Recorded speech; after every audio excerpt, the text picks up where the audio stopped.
ہیں، چبوترے بناتے ہیں، درگاہ بناتے ہیں، مردوں کو سنگ مرمر سے ان کے مزار بناتے ہیں، پھول چڑھاتے ہیں، اگربتیاں سلگاتے ہیں اور کہتے ہیں بہت بڑے ولی اللہ ہیں، یا قطب ہیں، یا غوث ہیں، یا فلانی ہیں، یا ابدال ہیں، یا اوتاد ہیں، یا امجاد ہیں، یہ تو اللہ کے ولی ہیں، یہ اللہ کے دوست ہیں۔ تیرے ابا کے اوپر وحی نازل ہوئی تھی، کس نے کہا یہ مرا ہوا اللہ کا ولی تھا؟ تجھے کیسے پتا؟ کس نے تجھے بتایا ہے؟ قرآن میں دلیل ہے کوئی؟ حدیث میں ہے کوئی دلیل؟ ہم تو یہ دیکھتے ہیں کہ جتنے بھی مردے پوجے جا رہے ہیں، ان مردوں کی کتابیں جب ہم پڑھتے ہیں، ان کی ہسٹریاں پڑھتے ہیں، رب کعبہ کی قسم ان کے عقیدے اگر ہم مان لیں تو ہم مسلمان نہ رہیں، مسلمان ہونے کے بجائے ہم کافر ہو جائیں۔ جاؤ اٹھاؤ ان کی کتابوں کو پڑھو۔ تم کہتے ہو وہابی؟ وہابی اللہ کے نبی سے محبت نہیں کرتا؟ بیٹا ایسے پیٹے جاؤ گے اللہ کے ہاں، جھوٹو لعنت ہو جھوٹ بولے۔ ہم کو کہتے ہیں وہابی، کیا کہتے ہیں؟ سنے ہو کہ نہیں سنے؟ سنے ہو مسلمانوں؟ تانا دیتے ہیں کہ وہابی ہے، مر گیا مردود، نہ فاتحہ نہ درود، بولتے ہیں کہ نہیں بولتے؟ گستاخ ہے، گستاخ نبی، گستاخ رسول۔ اس مردود کو بولو منہ میں لگام ڈال اپنے، نبی کا گستاخ۔ ہم نے تو اہل حدیثوں نے، وہ کہتے ہیں یہ وہابی ازم ہے، کیا ہے یہ وہابی؟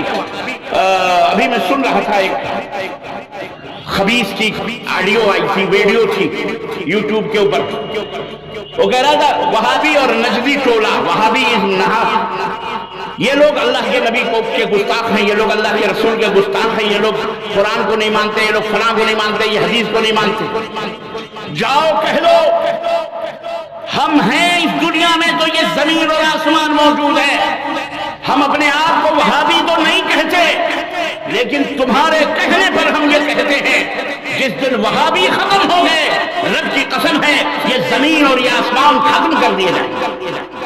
ہماری وجہ سے یہ سب قائم ہے، ہم موحد ہیں، ہمارا کیش ہے ترک رسوم، ہم توحید کی طرف دعوت دیتے ہیں، ہم نبی کی رسالت میں بھی کسی کو، کسی امام کو، کسی فقیہ کو، کسی پیر کو، کسی مولوی کو نبی کے منصب کے برابر بھی سمجھنا کفر سمجھتے ہیں۔ بولو حقیقت ہے کہ نہیں یہ مسلمانوں؟ ہم نے محمد رسول اللہ کہا تو ہم نے دلیل مانگی کہ ہم اس بات کو مانتے ہی نہیں جس پر محمد کی مہر نہ لگی صلی اللہ علیہ وسلم۔ یہ ہے ہمارا منہج، یہ ہے ہمارا عقیدہ۔ ہم نے نبی کائنات صلی اللہ علیہ وسلم کو نہیں دیکھا، نبی کے صحابہ کو نہیں دیکھا، لیکن اسی نبی کے بتائے ہوئے، صحابہ کے بتائے ہوئے راستے پر ہم چل رہے ہیں الحمدللہ۔ ہم نے شعبان کے روزے اس لیے نہیں رکھے کہ میرے نبی نے بدعت کہا ہے۔ کیا کہا ہے؟ ایسے اعمال کو بدعت کہا ہے۔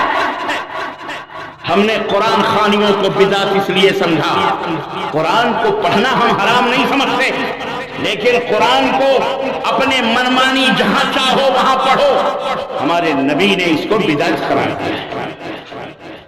سمجھے کہ نہیں سمجھے؟ قرآن خوانی کہاں کرتے ہیں؟ مردوں پر۔ کہاں کرتے ہیں؟ بولو، مردوں پر قرآن خوانی۔ ایسے نہیں کریں گے، کبھی پڑھیں گے۔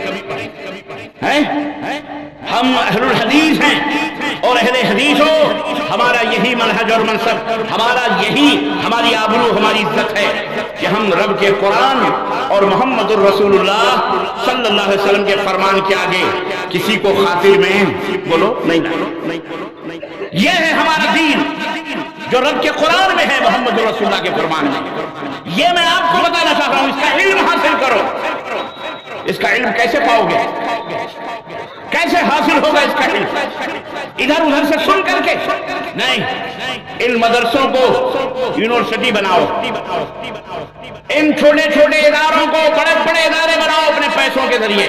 حکومتوں کے منہ نہ دیکھو، گورنمنٹ کے منہ نہ دیکھو، کیونکہ تم جس ملک میں رہتے ہو اس ملک میں اگر عزت حاصل کرنا چاہتے ہو تو آپ کو علم حاصل کرنا پڑے گا، ان مدرسوں کو بلند کرنا پڑے گا، اور ان مدرسوں کے اندر صرف قرآن کا حفظ نہیں ہونا چاہیے، ان مدرسوں کے اندر صرف عربی نہیں پڑھانی چاہیے، عربی بھی پڑھاؤ، اس مدرسے کے اندر سنسکرت بھی پڑھاؤ، اس مدرسے کے اندر اتنے بڑے کالج بناؤ کہ یہاں پر میڈیکل کالج بھی مسلمانوں کا ہو، گرلز کالج بھی مسلمانوں کا، اپنی بیٹیوں کے لیے گرلز کالج بناؤ، اپنی بیٹیوں کو پڑھاؤ، اپنے مردوں کو لڑکوں کو بھی پڑھاؤ، پردے کے ساتھ پڑھاؤ۔ گورنمنٹ کے ہاں یہ گورنمنٹ بے دین ہے، بے مذہب بے دین گورنمنٹ ہے، گورنمنٹ کسی مذہب کی کسی دین کی سپورٹ نہیں کرتی، ہمارا بھارت سیکولر ہے، اس حقیقت کو سمجھو۔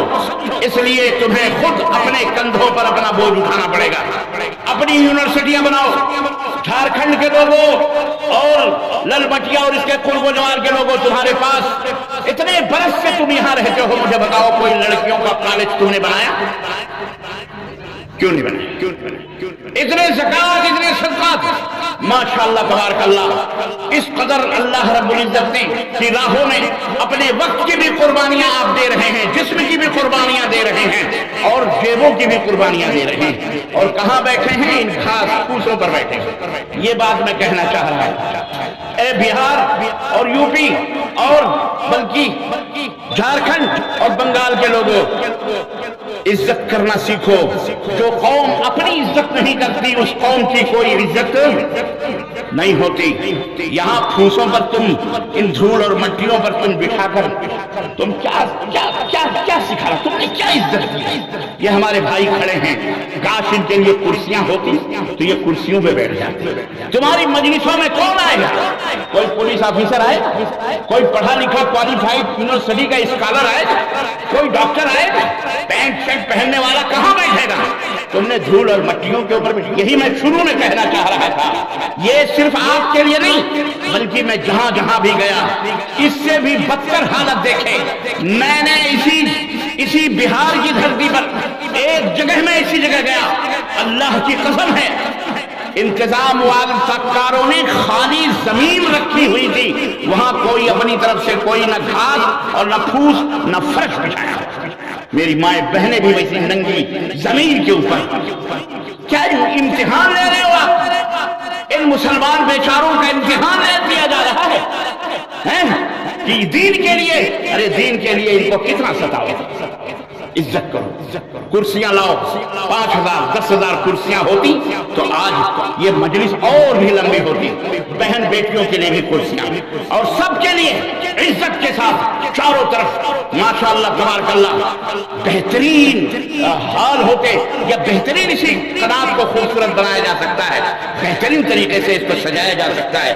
وہ تو کرتے تم انہیں یہاں بٹھا کے قرآن کی بھی توہین ہو رہی ہے، حدیث کی بھی توہین ہو رہی ہے۔ میں جیا چوری کے لوگوں کی بات نہیں کر رہا، میں پورے بھارت کے مسلمانوں کی بات کر رہا ہوں۔ میں قرآن اللہ کا کلام ہے،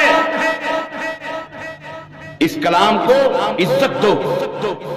محمد صلی اللہ علیہ وسلم کے کلام حدیث شریفہ ہے، اس کی عزت دو۔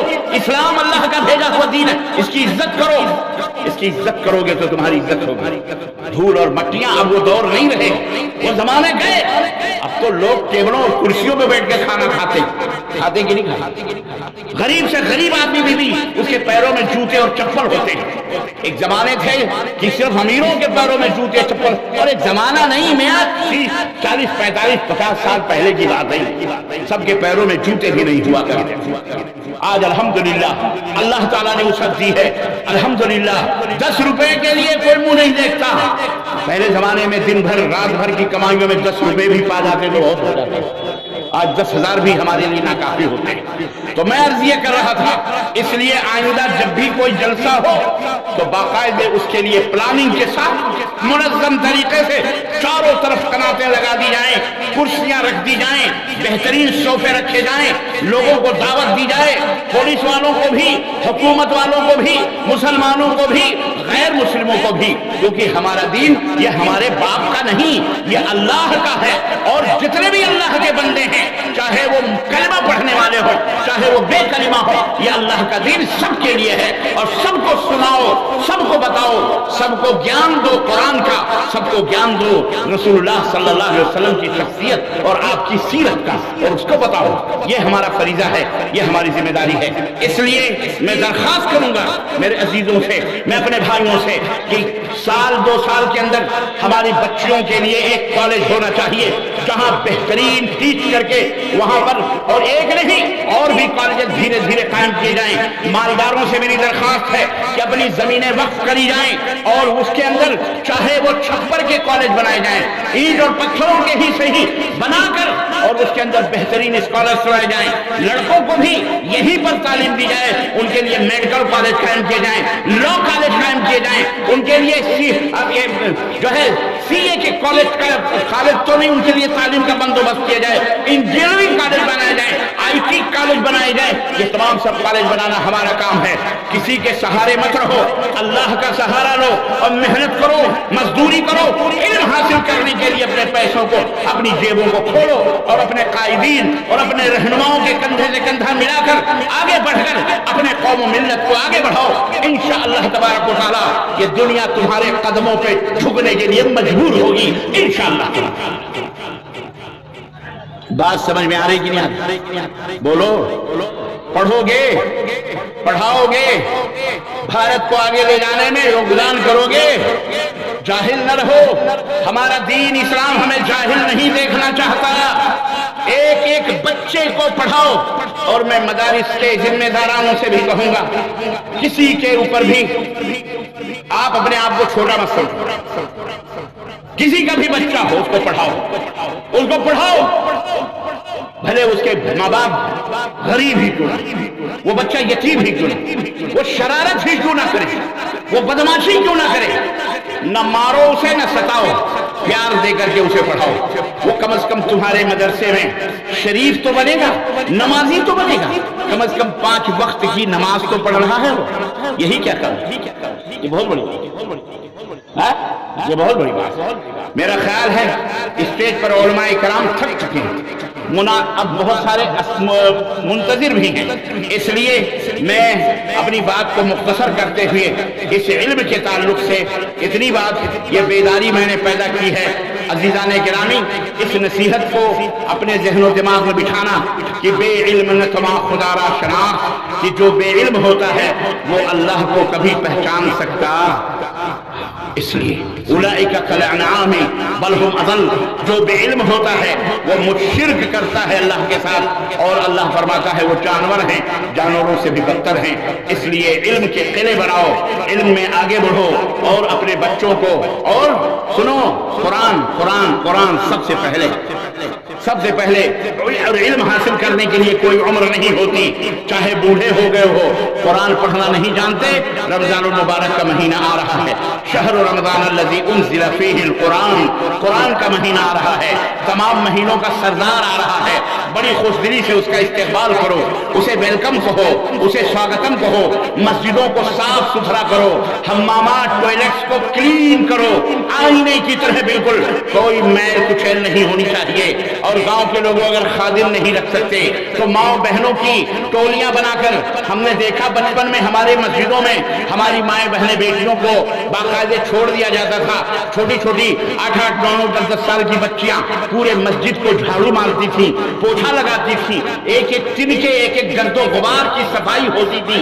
حمامات ٹوائلٹس تو اس زمانے میں نہیں تھے، لیکن جو کچھ بھی تھے ان کی صفائی ہوتی تھی۔